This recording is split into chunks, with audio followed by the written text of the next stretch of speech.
students of color, with Black and Latino students experiencing higher rates of delinquency and default on their student loans. This is a clear example of systemic racism operating in our country, and we must put an end to it. Are we going to do that? Yes! Cancel student debt now. It is So we're going to demand that elected officials take action and provide immediate broad-based cancellation. And today we raise our voices in support of President Biden's plan for student debt relief and his commitment to American families with greater financial security and stability. We will not rest until we see a fair and just solution for all Americans. It is now my pleasure to introduce a rock star leader in our union, Shed Silliman. She's a teaching and learning specialist at American University and a proud member of SEIU Local 500. Shed. Thank you. Can you hear me? Yes. Good morning. Hi, my name is Shed, like the thing in your backyard. I work at the Center for Teaching, Research, and Learning at American University in D.C. My full name is Shedia, which means bird song in Arabic. My father's an immigrant from Egypt. Both of my parents came from nothing, and they gave everything to us so that we could succeed in this country. They helped us pay for college, and they got me through making only $15,000 a year as a grad student. I earned my PhD in 2020 from Indiana University, and now I have a job that I love. I help teachers be more equitable, which allows their students to experience an education that works for them and helps support and retain marginalized students. I get paid about $73,000 a year, more than I could have imagined as a young person. I was thrilled to start making a salary after grad school. I thought I'd be rich. And yet I am still drowning in debt. What's worse is it's considered less than many people's debt, only $30,000. I'm lucky compared to a lot of people to only have $30,000 of debt, which we have to admit is unacceptable, right? Right. Yes. This is absurd. I've done everything asked of me, worked hard to reach the American dream, earning the highest degree possible for me, working full-time at a job that supports and furthers higher education for others, and yet I am still saddled with this debt. I've saved a portion of my pay carefully for years, but there's no outrunning interest and relentless inflation. Even in my position, I have no prospect of buying a home, traveling, or saving for retirement with this debt hanging over my head. Even with my pay and access to health care, I still feel precarious all the time. What if I get really sick and I have to pay medical bills while saving for my student loans? What if my rent goes up more than I can afford and I need to move? Without the ability to save up due to my debt, I have no sense of safety or stability. How can I have had so much support, so many opportunities and help, achieve so much, and still feel suffocated by debt? If you've struggled with money, you know it takes up a lot of mental space. You think about it all day, sometimes all day, every day, right, when you're struggling with money. It takes up space that you could give to the vibrant opportunities you could be exploring in life. Ooh.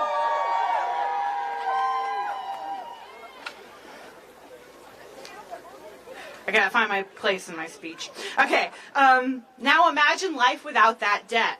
Without this cloud of debt hanging over my head, instead of anxiously hiding away money in a savings account every month, I imagine exploring the world, trying new things, all those beautiful and creative experiences that we're entitled to. And I wonder what 40 million other Americans struggling with student debt would do with that freedom. And that's all we want. Buy a house, I heard. Yeah, you're entitled to a house. I believe that we're entitled to an education as well. But it's no coincidence that marginalized students and graduates are saddled with the most debt. Student debt makes racial and economic inequalities even worse. We know that debt is a brutal tool of holding communities back from their power. Women, BIPOC folks, queer folks, trans folks, disabled folks, and especially those who are more than one of these identities at once, we are entering institutions and we're changing them. We bring our knowledge and experiences, and we show what the world can be, not just what it has been. We are powerful, and that scares the rich, the corporations, and the politicians they back, who've worked for decades to keep us down. Student debt is an attempt to claw back their power.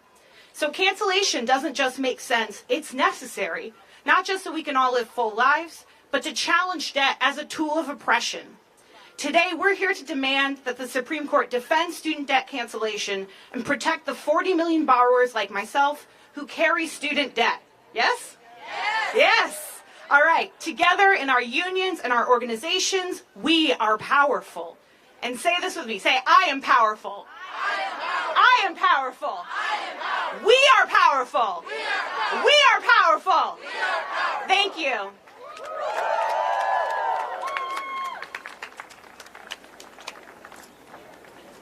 Thank you both so much. Let's have one more round of applause for Mary Kay and Shed. Our next speaker is Umbalika Williams, whose personal story has also brought her to this fight. She defaulted on her student loans despite having 2 jobs because of a series of life crises.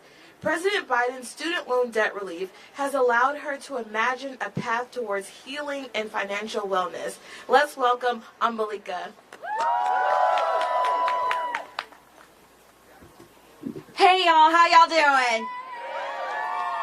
So I actually have remarks, and of course I'll go through them, but I'm a little choking up right now because I just saw my student organizers walk into the Supreme Court just now. We have been out here for 14 hours, camped out in the rain. I'm a Houstonian, I don't do this weather, and that's because we deserve to be in that building right there because that building belongs to us. All right, let's give it up one more time for the folks who stood out here last night.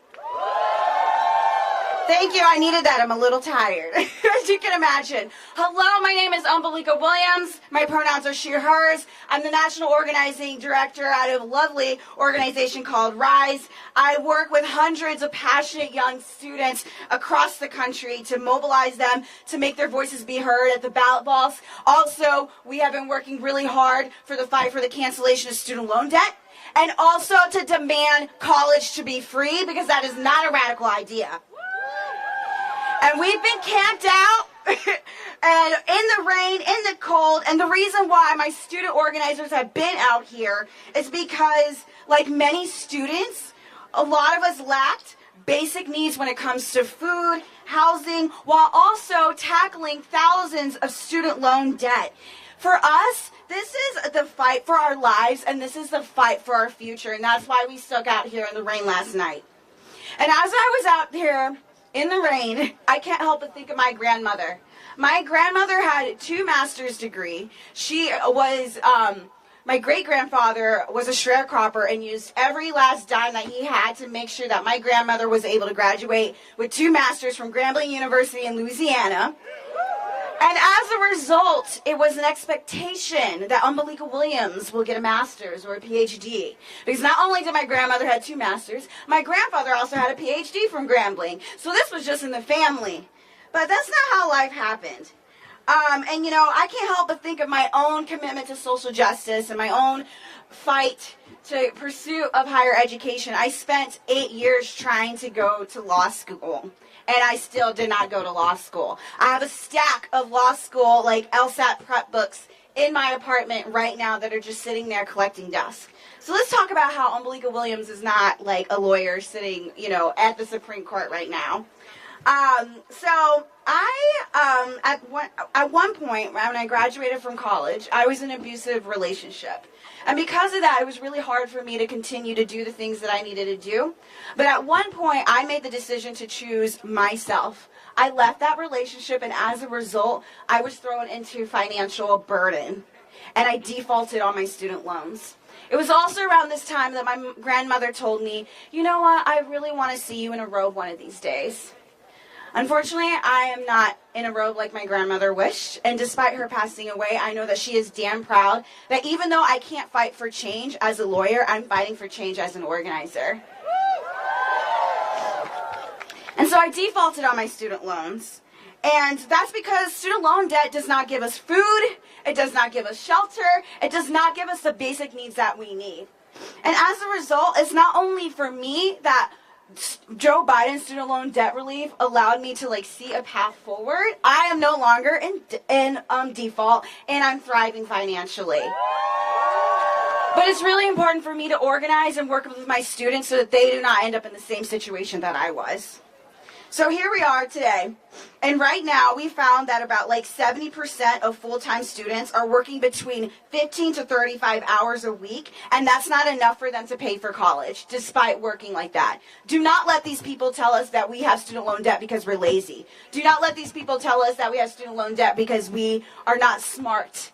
We are deserving.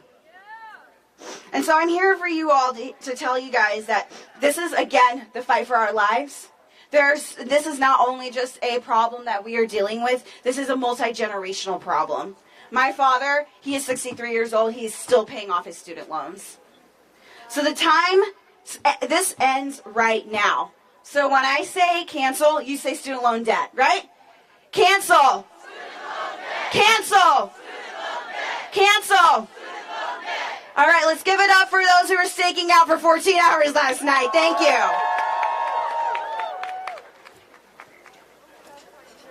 Thank you so much, Umbalika. Okay, now I would like to welcome to the stage my colleague and friend, Cedric Lawson, who's the field director at the Leadership Conference on Civil and Human Rights. All right, y'all, it's chilly. Let's get those signs up. Let's get moving. We're going to do some chants. Repeat after me. Hey, hey, ho, ho. Student debt has got to go. Hey, hey, ho, ho. Student debt has got to go. Hey, hey, ho, ho. Student debt has got to go. Hey, hey, ho, ho. Stand up. Student debt has got to go. Hey, hey, ho, ho. Wave them. Student debt has got to go. Hey, hey, ho, ho. Let's go. Student debt has got to go. Hey, hey, ho, ho. Student debt has got to go. Hey, hey, ho, ho. Student debt has got to go. D. Woo. D. D. Woo. Woo.